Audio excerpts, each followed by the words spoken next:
நாம் ஒரு 60-70 வீடியோ போட்டிருப்போம். எல்லா வீடியோகளுக்கும் கமெண்ட்ஸ் வரும். கமெண்ட்ஸுக்கான பதிலை வந்து அங்கே இருக்கிற வீடியோவுக்கு அப்பப்போ நம்ம கொடுத்துட்றோம். முடிஞ்ச வரலும் எனக்கு தெரிஞ்ச ஒரு 95%க்கான கேள்விகளுக்கு வந்து நாங்கள் பதிலை கொடுத்துட்றோம். சில கேள்விகளுக்கு மட்டும் சும்மா சிம்பிளாக இல்லை வந்து தேவையில்லாத கேள்வி இருந்துச்சுன்னா அதை அவாய்ட் பண்ணி விட்ருக்குறோம். அது தவிர நம்ம எல்லா கேள்விகளுக்கும் பதிலை சொல்லியிருக்கோம்.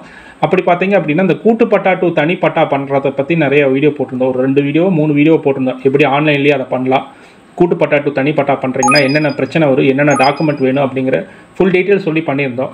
அது கீழே நிறைய பேர் கேள்வி கேட்டிருந்தீங்க. முடிஞ்ச வரல எங்கள் கேள்விக்கான பதிலை நாங்கள் வந்து அங்கேயே கொடுத்துட்டோம்.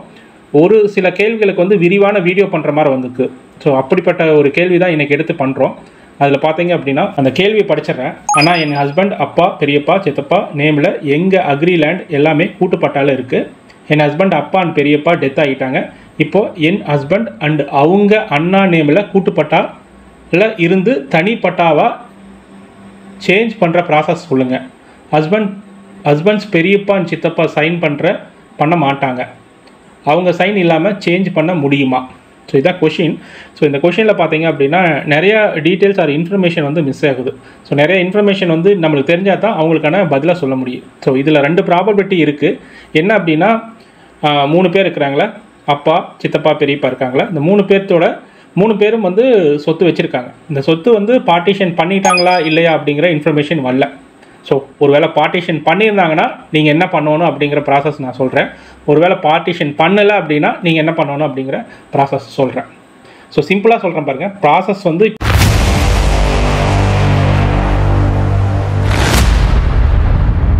இப்போ நீங்கள் பார்ட்டிஷனே பண்ணல அப்படின்னு நினச்சிங்க அப்படின்னா நீங்கள் என்ன பண்ணணும் அப்படின்னா பெரியப்பா, சித்தப்பா அதாவது அவங்க 2 பேரும் ஒத்து வரல, பார்ட்டிஷன் பண்ணுறதுக்கு ஒத்து வரல அப்படின்னா நீங்கள் வந்து கோர்ட்டுக்கு தான் போய் ஆகணும்.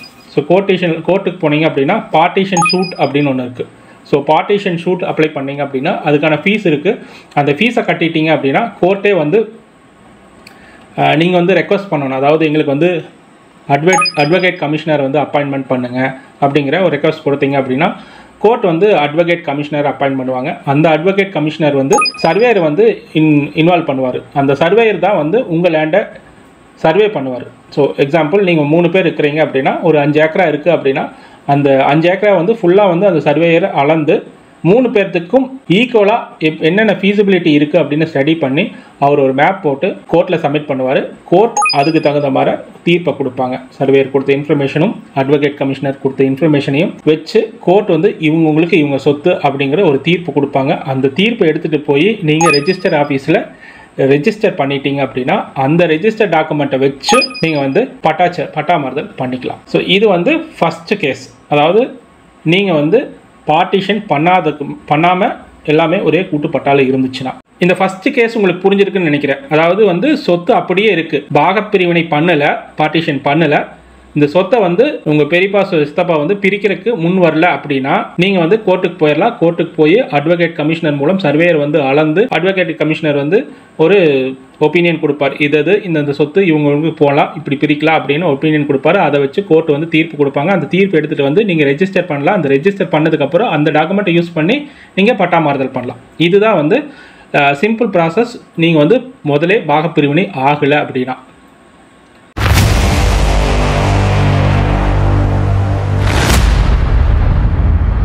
இப்போது செகண்ட் ப்ராசஸ், பாகப்பிரிவினை பண்ணிட்டாங்க, அந்த சொத்தை வச்சுருக்கிற உங்கள் அப்பா இறந்துட்டாரு அப்படின்னா நீங்கள் ஃபஸ்ட்டு என்ன எடுக்கணும் அப்படின்னா டெத் சர்டிஃபிகேட் எடுக்கணும். அதுக்கப்புறம் லீகல் ஹையர் சர்டிஃபிகேட் எடுக்கணும். ஸோ லீகல் ஹையர் சர்டிஃபிகேட்டுங்கிறது வாரிசு சர்டிஃபிகேட். ஸோ வாரிசு சர்டிஃபிகேட்டும் டெத் சர்டிஃபிகேட் தான் ரொம்ப இம்பார்ட்டன்ட் பட்டா மாறுதல் பண்ணுறதுக்கு. ஸோ கூட்டு பட்டாவாக இருந்துச்சு அப்படின்னா முதலே வந்து உங்கள் அப்பா பேர், உங்கள் சித்தப்பா பேர், பெரியப்பா பேர் இருக்குது. இப்போ உங்கள் அப்பா இறந்துட்டதுனால உங்கள் அப்பா பேருக்கு பதிலாக உங்கள் வாரிசு, உங்கள் அப்பாவோட வாரிசு வந்து நீங்களும் உங்கள் அண்ணனும் சொல்லியிருக்கிறீங்க. ஸோ அவங்க தான் வந்து உங்கள் அப்பா பேருக்கு போல, அவங்க அப்பாவுக்கு பேருக்கு போல அவங்க பசங்களோட பேர் வரணும். அதுதான் லீகல் ஹையர் மூலம் பட்டா ட்ரான்ஸ்ஃபர் பண்ணுறோம். ஸோ அது வந்து கூட்டுப்பட்டாவிலேயே இருக்குது. ஃபஸ்ட்டு வந்து கூட்டுப்பட்டாவை வச்சு நேம் ட்ரான்ஸ்ஃபர் பண்ணிடுங்க. இப்போ கூட்டுப்பட்டாவில் வந்து உங்கள் பெரியப்பா பேர், உங்கள் சித்தப்பா பேர், அதுபோக உங்கள் ஹஸ்பண்ட் பேரும் உங்கள் ஹஸ்பண்டோட அண்ணா பேரும் இருக்குது. ஸோ இதெல்லாமே கூட்டுப்பட்டா வந்துச்சா. இன்னி தனிப்பட்டா போகிறீங்க அப்படின்னா அதுக்கான ஆன்லைன் ப்ராசஸ் வந்து என்ன அப்படின்னா ஃபஸ்ட்டே வந்து நீங்கள் தனிப்பட்டா போகிறீங்க அப்படின்னா நீங்கள் வந்து அப்ளை பண்ணணும்.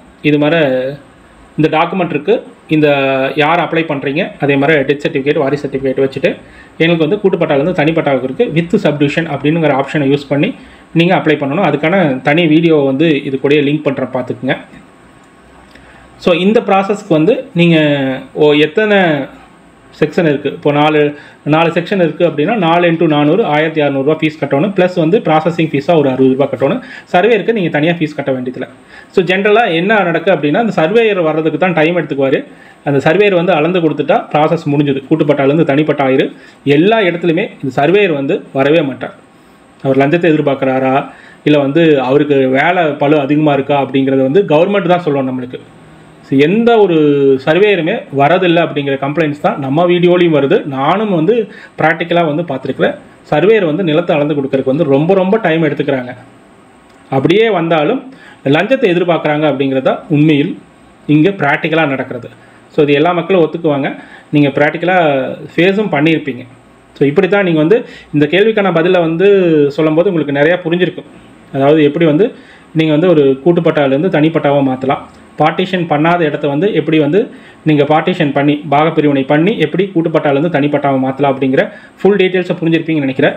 இதுலேயும் ஏதாச்சும் டவுட் இருந்துச்சுன்னா, ஏன்னா உங்கள் சுச்சுவேஷன் வேறு மாதிரி இருக்குது, அந்த சுச்சுவேஷனை எக்ஸ்பிளைன் பண்ணி உங்கள் கமெண்ட் செக்ஷனில் கமெண்ட் பண்ணுங்கள். அதுக்கு தகுந்த பதிலாக வந்து கமெண்ட் செக்ஷன்லேயே கொடுக்குறோம்.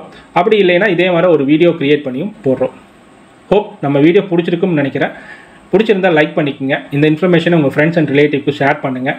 நம்ம சேனலை சப்ஸ்கிரைப் பண்ணிக்கோங்க. மீண்டும் ஒரு நல்ல காணொலியில் சந்திப்போம். நன்றி, வணக்கம்.